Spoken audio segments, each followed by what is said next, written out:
Welcome back to Action Figure Obsession. I think this is going to be a quick one, but I guess we'll find out, right? Sometimes they are, sometimes they aren't. I was uh, I was looking at some of my what I call the gray agency, my MCU Matt Murdock figures, which are just wonderful because it's a better suited body than the Agent Coulson Everett Ross body. It's much sturdier, has better feet, wider legs. It's pinless if you're into the whole pinless thing. This is what he looks like originally out of the box.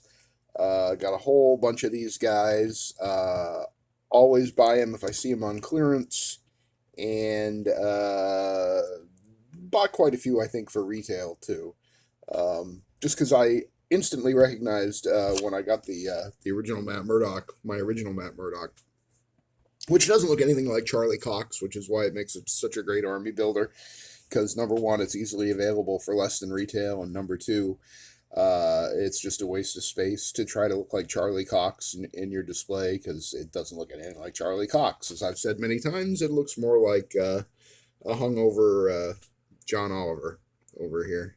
Yeah, he's over here, camera. There we go. But anyway, yeah. So I was looking at these guys because of yesterday when I was doing the whole, my sort of makeshift kit bashed, battle damaged Superman thing, and I needed my Lex Luthor here, who is one of the guys in one of these Matt Murdock gray suits, and I got a Carnage. He seems like he'd be a good hitman. The Gray Agency is my combined in my head canon sort of it's a shadowy organization of lawyers and fixers and hitmen that work for. Although this Everett Ross on the MCU Matt Murdock, I think he's kind of my low key my James Bond in the display or on the work table anyway. I don't really have a James Bond display, but and what was I doing? Oh yeah, let's put some of these guys back in their spot over here. Uh, the thing I love about this Joe Dirt Tony Stark head that I think came with the Marvel vs. Capcom Iron Man that came with the proton cannon or whatever it's called. Um, it reminds me of like a Dan Clowes character from 8 Ball, like one of those guys that the first panel of the page would be, a 3/4 page panel of this guy with a mullet and a sleazy looking mustache. That head amuses me a great deal. I don't really see. That's not my Tony Stark. Hashtag not my Tony Stark. Um, and then I got this is my favorite Hugh Jackman Logan head. I think I have 5 of these because I got really lucky finding this figure. The when they did the Legacy Collection version of this figure of this Wolverine, which body was that? Yeah, I guess that was the with the white tank top. Got a whole bunch of them over here. I don't know why we're not focusing today. I don't know what's going on there. There we go. Anyway, yeah, I bought a whole bunch of him. When the Legacy Collection came out at my Target, they put them on a random end cap somewhere, and it was a bunch of Deadpools and a bunch of Wolverines, and they priced them all at $9.99. So obviously they weren't on the planogram for the toy aisle. They didn't know what the hell to do with them, and I just bought them all.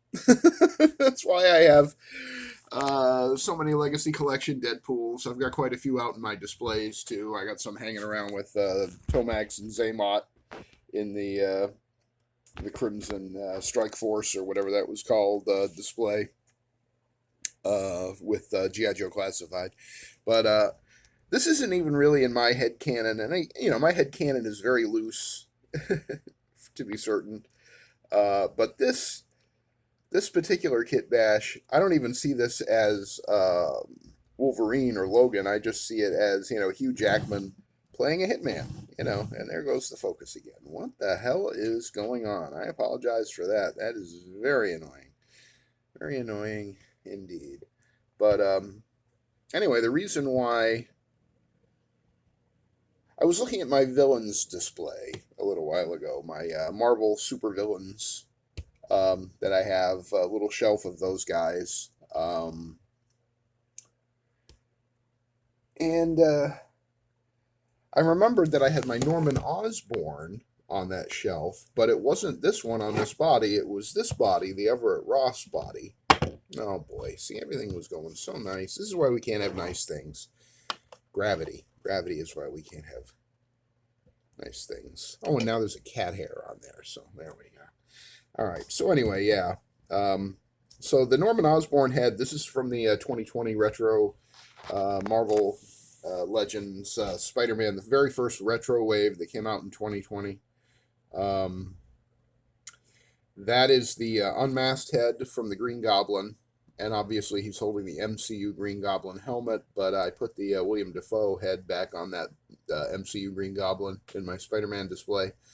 So that head is currently homeless, and I just thought that would be a good little accessory for Norman to be carrying around. He is on my villains shelf with Taskmaster and who else is on that shelf? Thanos, Red Skull. It's a rather random assortment of villains because I mean I tend to put if I have a display like my Spider-Man display, most of my Spider-Man villains are in that display because it just makes the most sense to me. But this Norman Osborn is meant to be sort of the Dark Avengers leader, that guy, that version of Norman Osborn, and I had him on the blue suit here, the Everett Ross body. That head that's on it now is the Steve Rogers Gamerverse Captain America from I don't know, one of the video games was the Avengers. Was it that Avengers video game? I think it was that nobody liked. I don't like any video games, so they're all games I didn't like. No offense to any gamers who might happen to be watching, but anyway, I had the Norman Osborn head that you see on the right here on the body on the left, the Everett Ross body, and I think skin tone wise, I think this Steve Rogers head works better on this Everett Ross body for now. So he's just random civilian guy in a suit, which is always useful with action figure photography. And then I think Norman looks better in the gray suit, and I might even stick him back on my villain shelf with that helmet. I might put a little dot of sticky tack on it so it doesn't fall off. But I think that works as a good sort of threatening, authoritarian type Norman Osborn. So I think that he's going to go back on my villain shelf in that capacity. And then just, some general,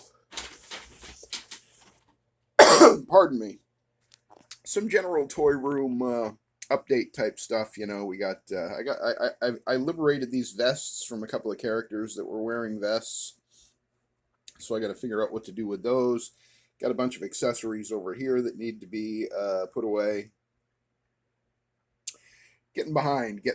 Oh, and I actually wanted to talk about this guy. This is the MCU Mr. Knight from the Moon Knight TV series. I did pick one up yesterday as a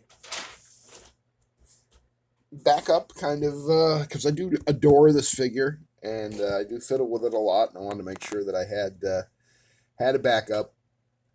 Mr. Knight is, for those of you who don't know, one of the alter identities, alter egos of Moon Knight, who suffers from multiple personality disorder, or whatever they're calling it these days.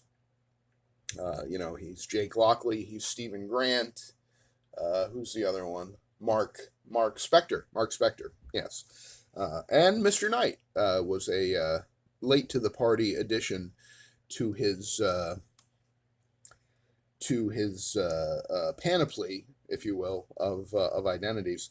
And I bailed on the Moon Knight TV show. It wasn't the Moon Knight that I wanted. Maybe I need to go back and watch it. I don't know. I I did find on YouTube yesterday a sort of supercut of all the Mr. Knight scenes from Moon Knight. So if you just go on YouTube and do a search while you're on YouTube, when you get done with this video, do a search for Moon Knight, Mr. Knight, all scenes. And I think it's only like 4 or 5 minutes, and it's like all his scenes from the entire Moon Knight miniseries. And it is amusing. It did make me want to go back and watch that show. Um, my Moon Knight really when I was growing up. I mean, I knew about Moon Knight and was reading some Moon Knight stuff before Doug Mensch and Bill Sienkiewicz did that fantastic run of Moon Knight, which really changed what people thought about Marvel superhero comics. It was really a landmark achievement in superhero comic history, that Moon Knight run in the early '80s.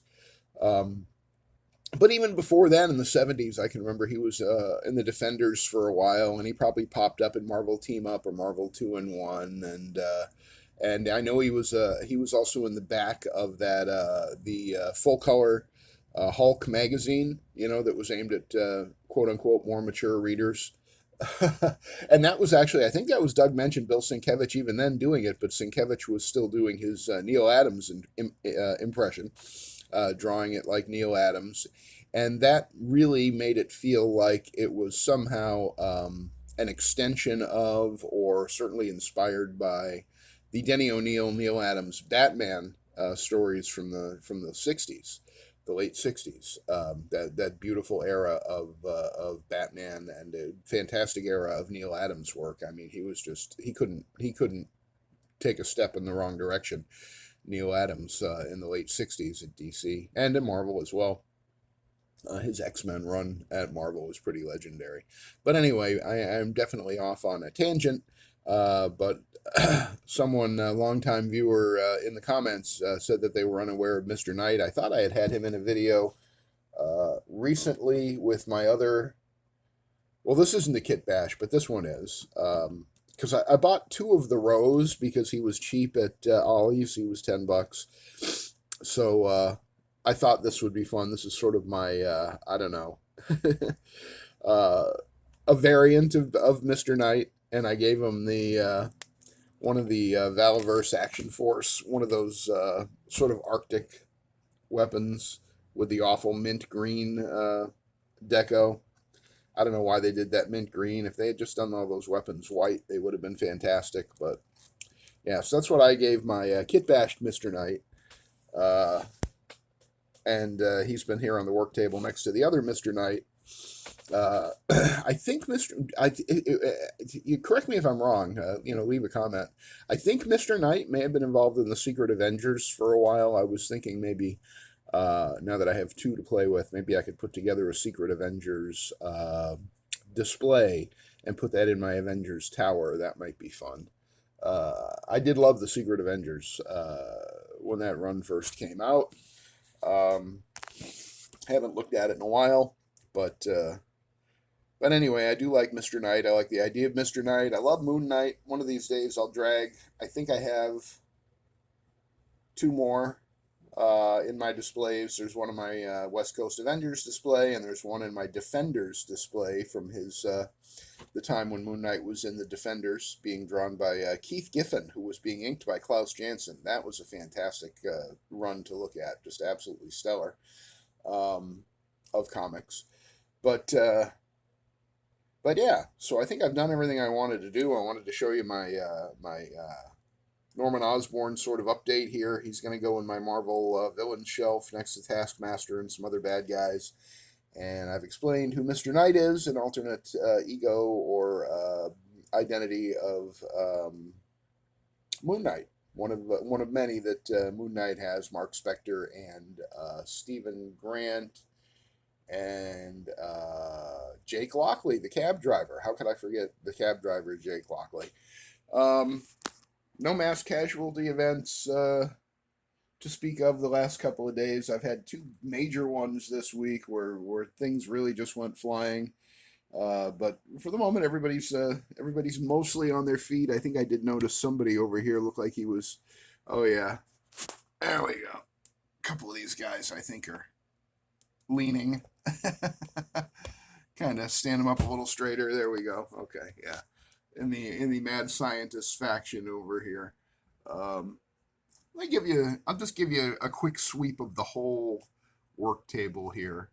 Um, this is, basically, if you're unfamiliar with the channel or if this is your first visit, this table has all of my doubles, not all of them, but a lot of my doubles that I want to either figure out a display for or do kit bashes.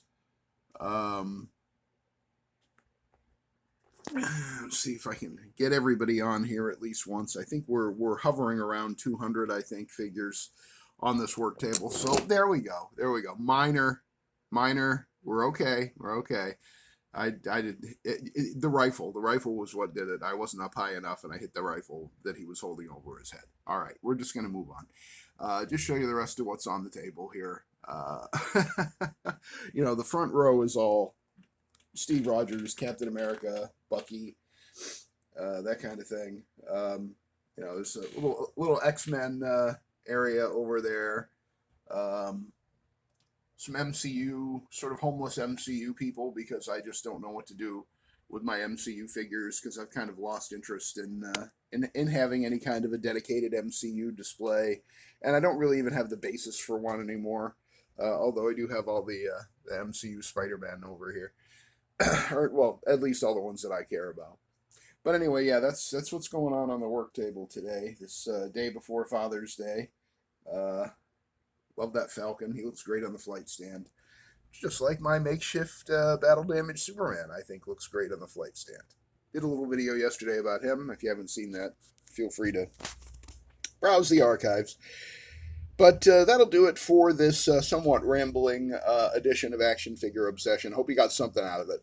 Apologies if you didn't, and thank you as always for spending a few minutes of your time with me here on Action Figure Obsession. If you liked the video, please give it a thumbs up, subscribe to the channel, and hit the notification bell so that YouTube lets you know whenever I upload any new videos.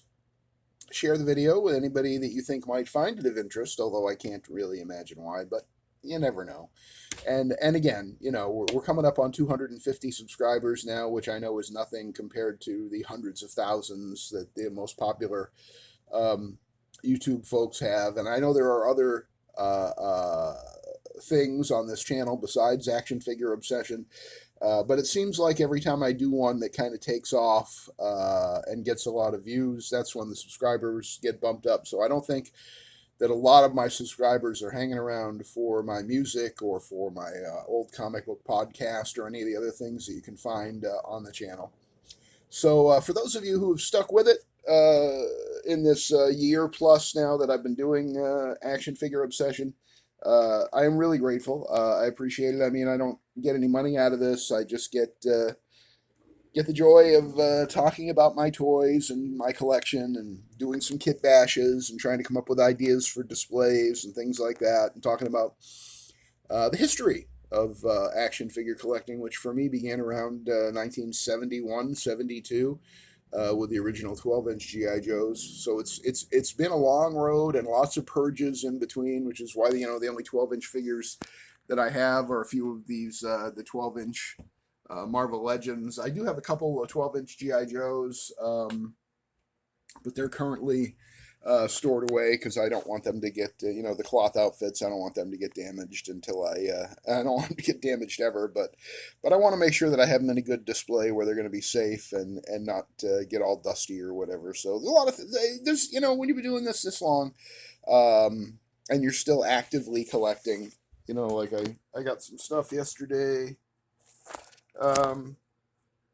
There's always work to be done. There's always some project or something that needs to be done, and it's actually helpful to me to have Action Figure Obsession here to kind of give me a place to talk about that stuff. So thank you for taking part in it, and if you're a dad, very happy Father's Day to you this weekend. I hope it's a wonderful day, and I hope you get to spend some time with your kids and your family.